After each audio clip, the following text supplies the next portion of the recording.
ट्रेनच्या टॉयलेटमधून येत होता विचित्र आवाज. आरपीएफ जवानानं दरवाजा तोडताच दोन तरुणी आणि असं एकमेकींसोबत असं घृणास्पद प्रकार जे दिसलं ते पाहून सगळेच शॉक. विश्वास बसेना झाला. नेमकं काय सुरू होतात?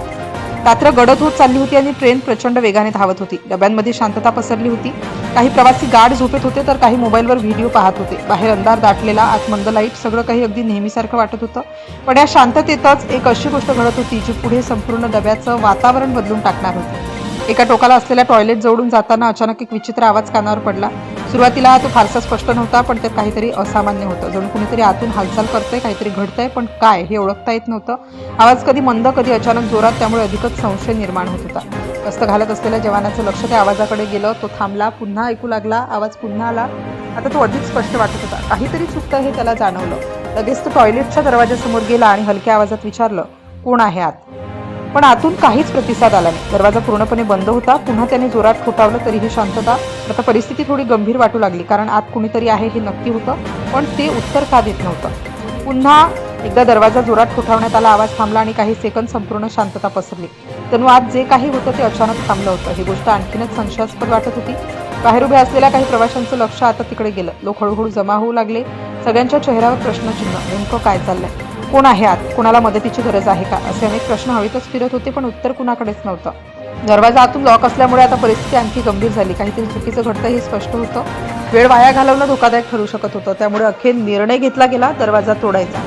पहिला जोरदार धक्का देण्यात आला. दरवाजा हल्ला, पण उघडला नाही. दुसरा प्रयत्न केला तरीही नाही. आता सगळ्यांचं लक्ष तिकडेच होतं. वातावरणात तणाव वाढतच चालला होता. तिसऱ्यांदा पूर्ण ताकदीने धक्का देण्यात आला आणि अखेर दरवाजा तुटून उघडला.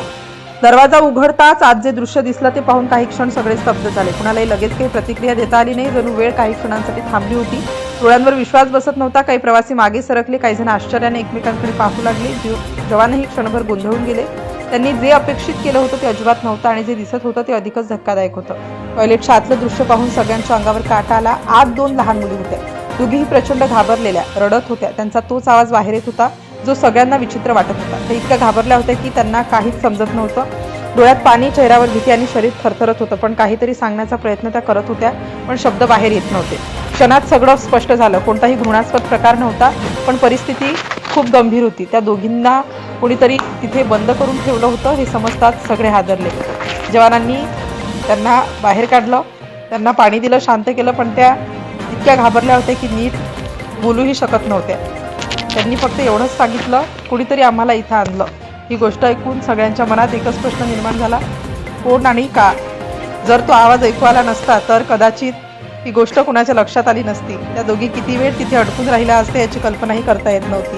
ही घटना फक्त धक्का देणारी नव्हती, तर अनेक मोठे प्रश्न उपस्थित करणारी होती. रेल्वेसारख्या सुरक्षित समजल्या जाणाऱ्या ठिकाणी अशी घटना कशी घडू शकते? कुणीतरी या मुलींना तिथे आणलं होतं, पण कोण आणि कशासाठी याचं उत्तर अजूनही गूढच होतं. या घटनेनंतर सगळ्यांच्या मनात भीती आणि संताप दोन्ही निर्माण झाले, कारण ही फक्त एक घटना नव्हती, तर अशा अनेक अज्ञात घटनांची शक्यता दर्शवणारी होती. याच पार्श्वभूमीवर अशा मुलांना वाचवण्यासाठी विशेष मोहीम राबवली जाते. अनेक वेळा अशाच प्रकारे मुलांना शोधून त्यांना सुरक्षित ठिकाणी पोहोचवलं जातं. त्या रात्रीही तसंच झालं. एका छोट्या आवाजामुळे 2 जीव वाचले आणि म्हणूनच कधी कधी अगदी छोटासा संशयही मोठं सत्य उघड करू शकतो.